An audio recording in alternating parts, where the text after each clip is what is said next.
Get in the know. Nonstop Vikings talk. It's Purple Daily on Score North and ScoreNorth.com. Purple Daily, presented by Surly Brewing Company. And actually, it's Wednesday, so it's time for Purple Access. Judd and Chip with you. Of course, brought to you by our friends at Surly Brewing and also TCL Television. There's no better way to watch a movie, a game, or whatever you're watching than on a TCL television. All right, Chip Scoggins, let's just start with this one. I believe we've had the better part of 4 days to digest what we saw on Saturday, or at least what I saw for a half before I decided to leave and watch the rest on TV to do Ventline. You stayed for the entire thing. Have you begun to wrap your mind around a 33-point comeback? No, that was the damnedest thing I think I've ever covered. Obviously, no one's ever covered a game like that because it's never happened. Well, you covered the Gophers' meltdown in the bowl game, yeah, right?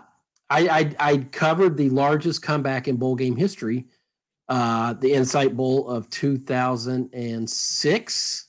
Mike Leach is the late Mike Leach. Yeah, Mace's last stand.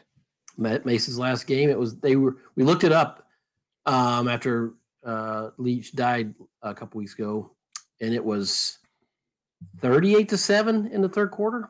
Okay. That game, so pretty similar.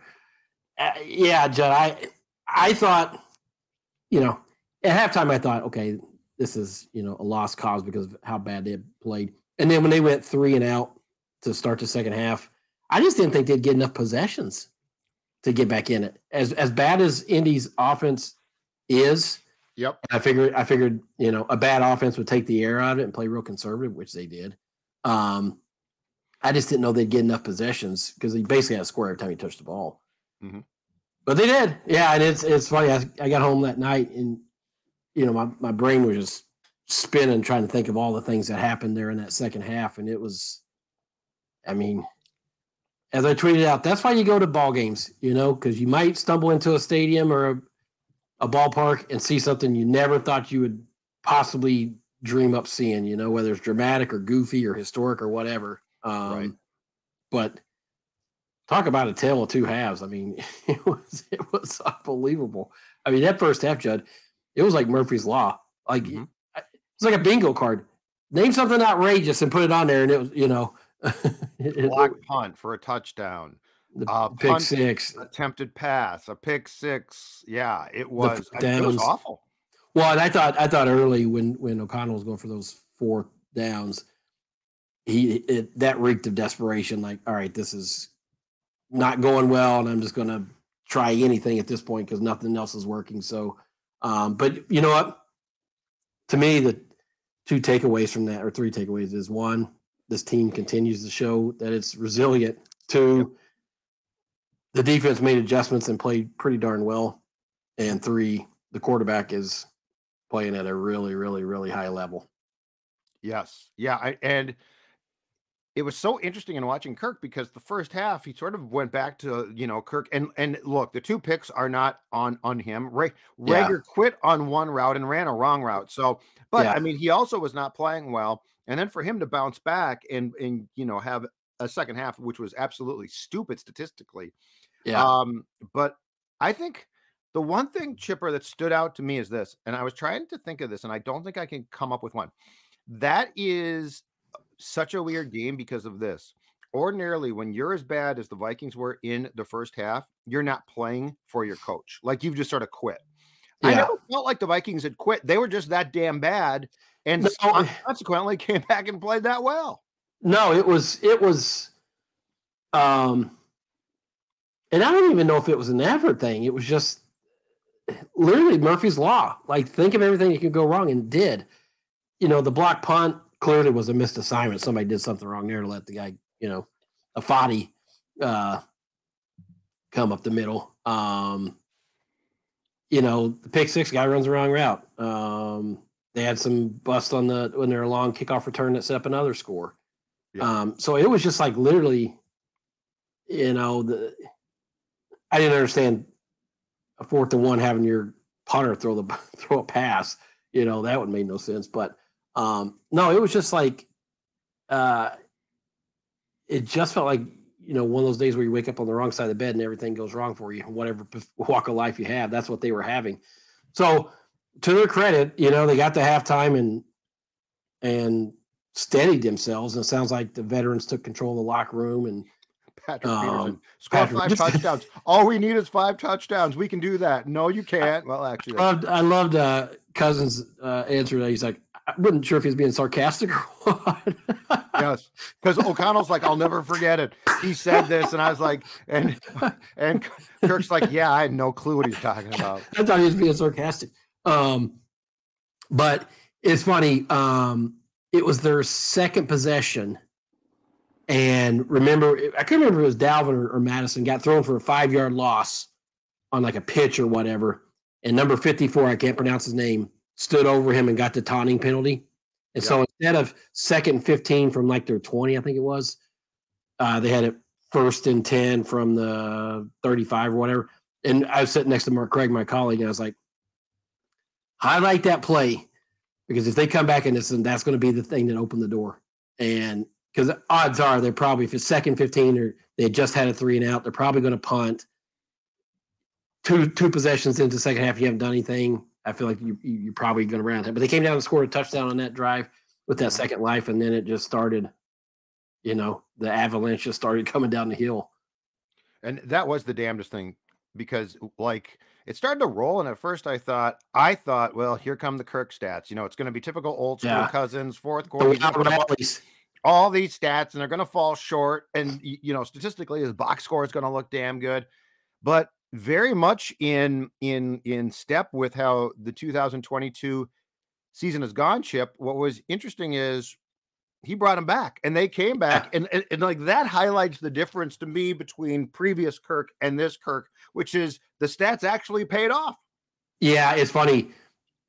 I thought that was going to be the game that we've covered a million times. Play terrible first half. Your furious wild rally. Yep. You want a pat on the back for making it close. Yep. And it is really meaningless at nothing. But no, they came back and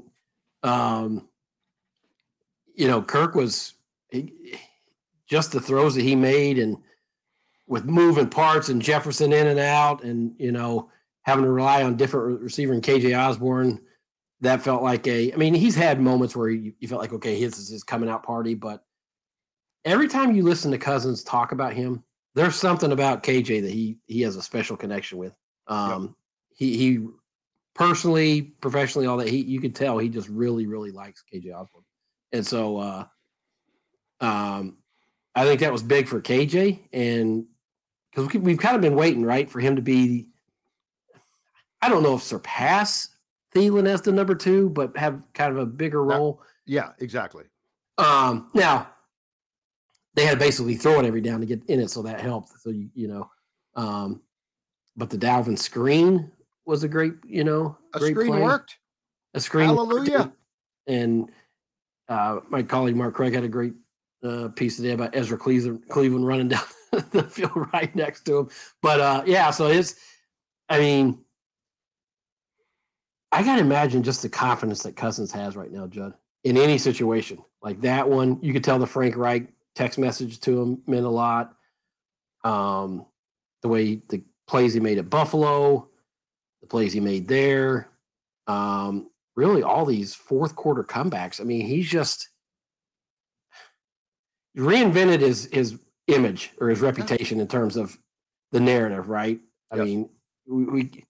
He's not clutch. I think you can put that to bed.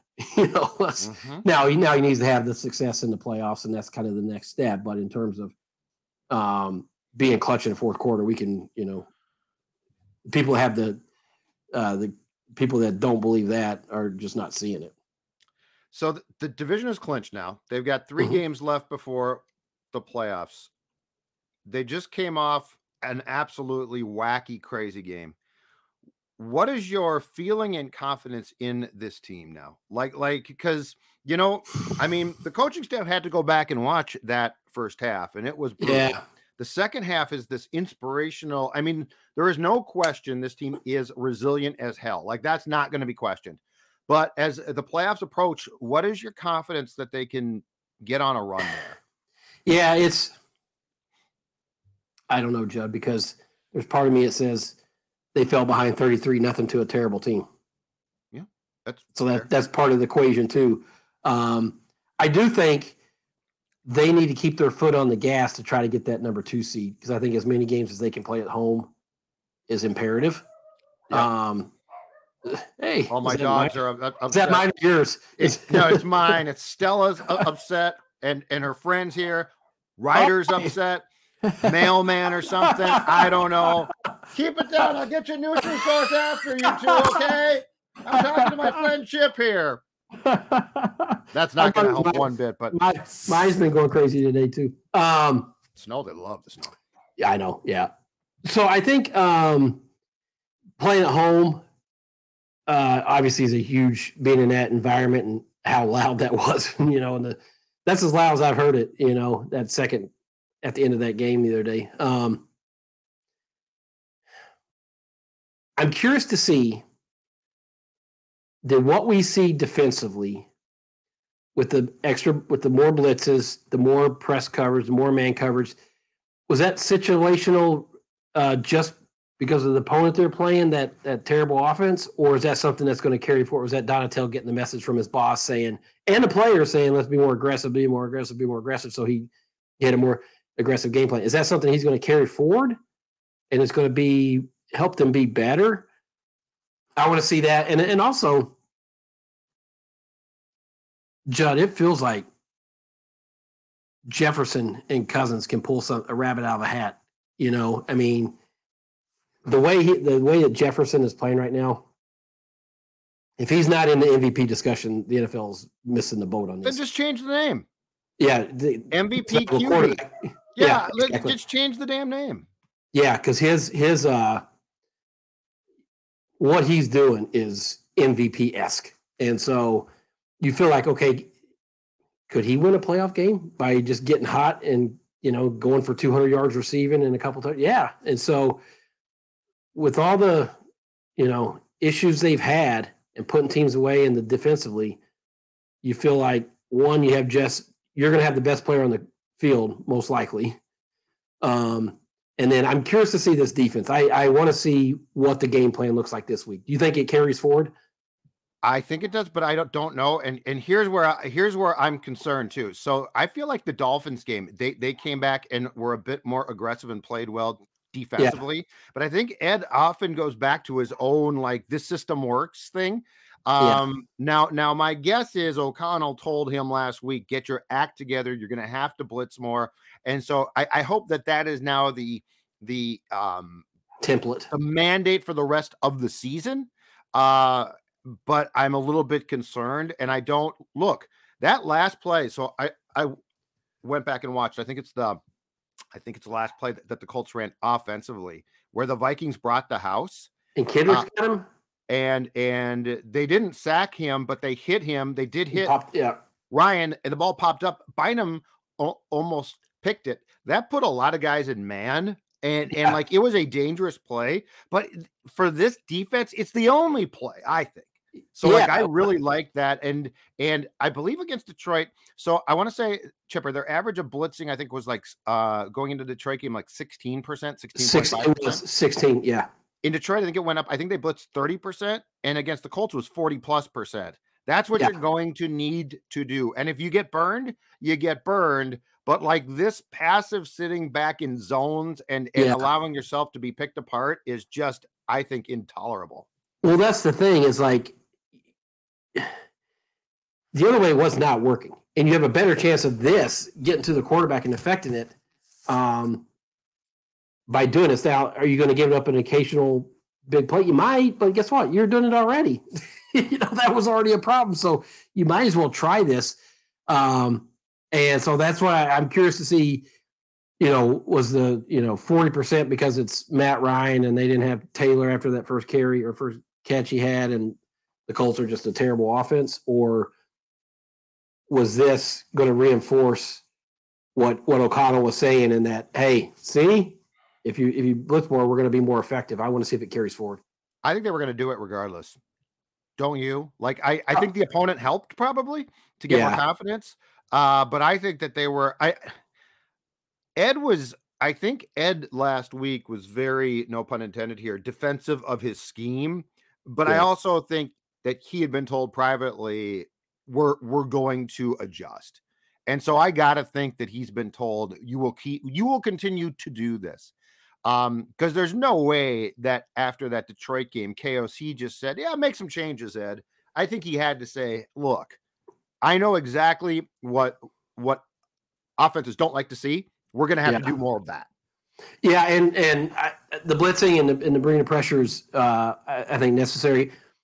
Donatel did mention last week that Zadarius is healthy for the first time in a while too, so that helps. And I thought Daniil looked like he had more. I think Daniil was used right. I thought he had juice. Yeah, I think he was used right. I think that this is going to come down to largely, and look, I thought Daniil would thrive. Okay, so I am surprised, but I think that the system Ed swears by has not been the best use of Hunter. And I think what we saw on Saturday was a nod to, and this is where O'Connell, how he coaches. I'm going to get the most from my players within the scheme, not my scheme works, fit in. Yeah. And I don't know what adjustments they made with Hunter. It'd be interesting to be in the film room with him to see that. But he just looked like he had a little more juice to him, I thought. And did he have a sack on the first series? I think it might have been the first series. And I think he shared one after that, right? Yeah. And just had more pressures. Yeah. And if Zadarius is, whatever leg issue he was dealing with, if he's mostly back from that, I mean, through what was it, 10 games, 11 games? People were talking about, he should be in the defensive MVP discussion. So that'll help if he is back to kind of how he was before that injury. And then if you add more blitzing into that too, I think, that defense is going to be better. And, but they had, again, it's that game was so weird that the defense probably didn't get as much attention as it would otherwise. Now, I thought they played well, with the caveat of the Colts are terrible offensively, and when they lost Taylor after one play, there's not a whole lot. I mean, Matt Ryan, God bless him, but got benched. Yeah, Nick Foles will be starting. I know for the Colts, and I don't know if it was Matt Ryan's fault. Saturday fault. Can't coach. I mean, he's no idea what he's doing. No, I mean that second half was an abomination, on their part. And they had some really dumb penalties that gave the Vikings some free yards that they needed. I found it interesting that Kevin O'Connell took his shot during his Monday press conference to put out there that he's clearly not happy with the personal foul penalties on Justin Jefferson. So it's been like 5 of them, I think, in the last or maybe Jets, 5 all year. Jets game, Colts game, and he is taking shots. Did the Lions have one? I can't remember. I don't remember if he threw a flag. But they're taking. I mean, the one where he didn't want to come out to have the concussion. I mean, Gilmore launched. He left his feet on that one. I mean, I got to imagine that's going to be a pretty hefty fine for him. Do you remember? So I'm torn on this because I think O'Connell's 100% right. Teams are taking shots. There's no question about it. So I agree with him. How many star, flat out superstar receivers have you covered who run those routes though? He puts himself in one. He hangs on to the football, which is incredible. Well, that's it. But I mean, think about the routes he runs. Like he is being put in a position to get clobbered, and he does, and he catches the ball. But how many superstar, just really elite receivers have you covered who run those routes? I thought Larry Fitz did a lot. He took a lot of big hits because he would go make those tough catches. Man, I'm sure on the spot. I'm sure there are others, but Larry Fitz. Moss really didn't, right? Like Moss ran the deep route, the goes. But I mean, he wasn't. I mean, Justin's really running consistently those like 15-yard routes across the middle where you're just going to get blasted, and he does. Yeah. Well, and the impressive thing is that he hangs onto the ball. I mean, he's taking some just brutal shots, and he's he comes up with the ball and does his point to the first down thing that he does, and he's tough. I mean, he'll drop ones he shouldn't drop occasionally. Yeah. but then you'll hang on to the damnedest one. And you're like, dude, how are you not knocked out? Judd, he has to be in this MVP conversation, right? And I mean, I know Mahomes, I guess Jalen Hurts probably. Who else is going to be leader right now? Hurts, Mahomes, and he has to be in there. When you talk about take him off this team. I know. Dude, you're preaching to the choir. You're preaching to the choir. And if he's not, then just change the name of the award to AP NFL MVP QB, because it's not. No position player outside of quarterback has won it since 2012 when Peterson did. Yeah. But yeah, in my opinion, if we're going to talk about like 3 to 5 names, Justin Jefferson has to be there. Yes. Kirk's been fantastic, and I give Kirk credit, but my God, Justin Jefferson, in every way, shape, or form, in my opinion, qualifies as the definition of what an MVP is. Yeah, I agree too, because I mean, he's just the things that he is doing, well, they're historic, and the manner in which he's doing them, the situations, the circumstances, the degree of difficulty, I mean, they're just off the charts. And so, I mean, you just feel like when he's on the field, they have the best player, and that, I mean, teams are doubling him, I mean, pretty much all the time. It's what we said last year, which is go ahead, take your shot. I asked Wes Phillips this last week at his pressers, like, because he's saying that Detroit showed him some coverages that they haven't seen in the way that they doubled him. And I asked him, I was like, how much time each week do you spend trying to anticipate, okay, he's going to get doubled. Like, how is he going to get doubled? And what's going to be your, response to that? And he said, he's like, you start there every week. Like, that's what he's getting doubled. And then he had mentioned that a catch that TJ Hawkinson had caught was because Jefferson took the double team a different way, and it left him, across the middle. And so it's like kind of a cat and mouse. Like, they know this guy is not going to get single covered very often. Very rarely is that going to happen. And it's up to them to still find ways and it's up to the quarterback to still throw it in there when you're getting doubled. And Kirk, and that's the other thing, Judd, like, remember last year he'd say, there's a fine line between aggressive and if he's being that way, we'll go where the read takes us. No. Yes. It takes you to 18. That's right. Every time. Exactly. So he hasn't been afraid that even when he's getting doubled, so what? He still finds a way to give him the ball.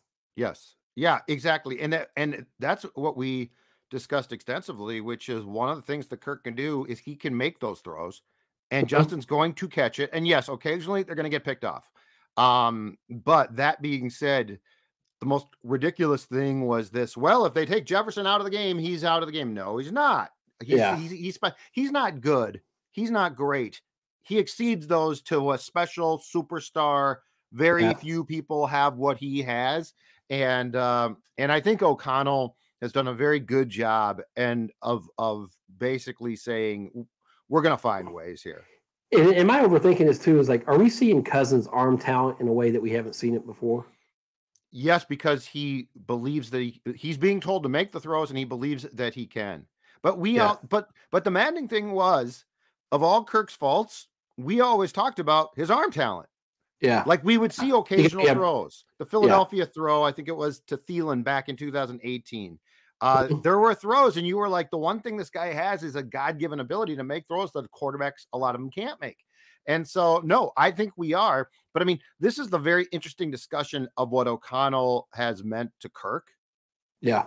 And it's not just empowering him and saying, everyone likes you, Kirk. We all like you. You're good enough. You're smart enough. And gosh darn it, it goes beyond that to me. It goes into this whole world of basically, I said this from day one. It sounded condescending, Chip, and I didn't mean it that way.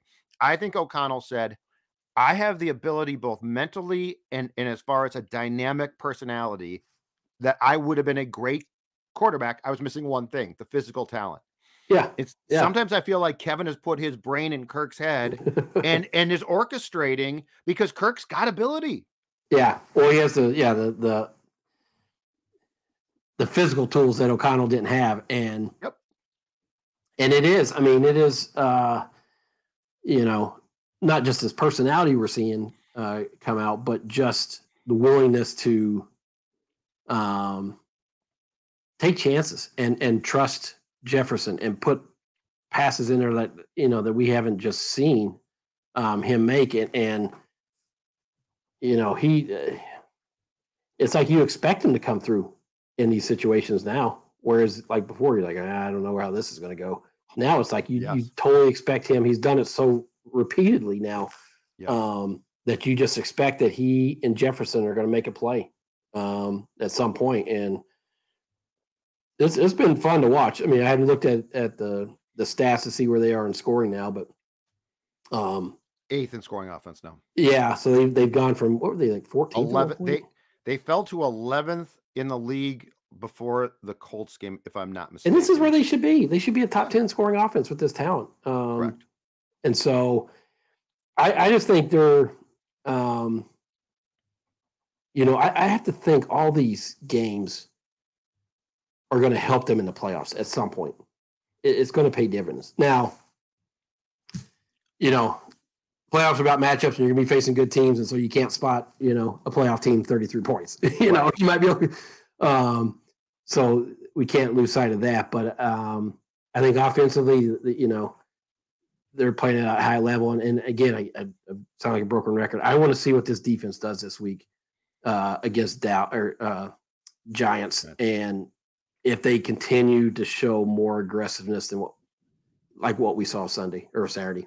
Yeah, and if they don't, it's a problem because if they go back to that's the thing. If they go back to soft coverage zone, not getting pass rush, then it's just like that's not going to work. We've seen it, just not going to work.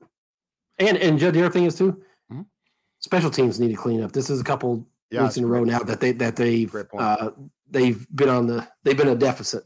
They've been a strength throughout the season, but they've really hit a tough stretch here, and so that's another thing they're going to need to clean up. Yeah, it doesn't help when you elect or when you win the toss, defer, and then immediately give up a 49-yard kick return with that defense. That doesn't look very smart at that point. Yeah, and block punt for a touchdown. I mean, those are things that you're not going to be able to overcome them, I don't think, in the playoffs against better teams. So yeah, and to your point too, 4th and 1. Maybe don't have the punter throw a pass, or the jet sweep to CJ Ham, and then that was 3rd down. And 4th down, they ran it up behind the backup center. It's just like, well, and I told you in the press box, I told you that was Fleckonian. Yeah, and Fleck would have gotten crap. O'Connell dodged it because it was just a crazy game, and that was forgotten. Yeah, but that was a bad play call. Yeah, I mean, like in that instance, backup center. Yeah. I'm all for 4th down going for it, but you're in your own territory. You decide and I don't understand play calling wise. Can you explain to me why Schlottman has received such a vote of confidence? Because they also ran that Dalvin attempted pass behind him and Ingram. It's like you're asking for trouble, Kevin. Well, I saw the transcript today that they Wes Phillips said he feels like he's the starting caliber center. Okay. But he's a backup for a reason. I mean, he's a backup here. And so, yeah, both him and Ingram got just wiped out of the play on the Dalvin pass attempt on the goal line down there. And then you're running 4th and 1 on negative, on your side of the field up the gut. It's just like, I wasn't crazy about that one. But you're right. In the grand scheme with everything that happened afterwards, it kind of got, lost in the wash. Last thing, what's your prediction Saturday? This is the other thing I'm curious about. We saw when they had one of these games that were just, that we talked about all week in this you're right. euphoria. What happened the weekend? Yeah, it was a no-show against Dallas, and it was just bad. So I wonder if O'Connell tries something different. Does he address that? Hey, fellas, last time we had a game like this that was memorable and historic and everybody nationally talked about it. We didn't compete at all against Dallas. So I think having gone through that, they'll avoid the hangover, letdown, whatever you want to call it. Yeah. So I think it's another close game, though. I mean, you're facing a playoff team right now. I'd probably call it a close win. I mean, they're all close, right? Like it's there hasn't been. I'm done with blowouts. Yeah, I'm done predicting blow. It's not going to happen. We're going down, but I think they'll regroup. I think they'll avoid what they happened to them against the Dallas after the Buffalo game and have the right kind of approach to this. Being a fly on the wall this week at that facility would have been really intriguing too, because I would guess that the public face that was put on this game would not be the private face. And to your point, this team isn't good enough. There have been a few games where I think that there were very teachable moments and or halves, right? Like the Detroit loss, very teachable. The Dallas loss, a debacle. You're down 33 points. So I would be curious how the players were treated, because my guess is fairly, but there was probably a pretty stern, that BS has to stop. Well, and O'Connell said that he spent more time focusing on what they did to put him in that hole versus what they did to get themselves out, which is, I think every coach would probably do that, because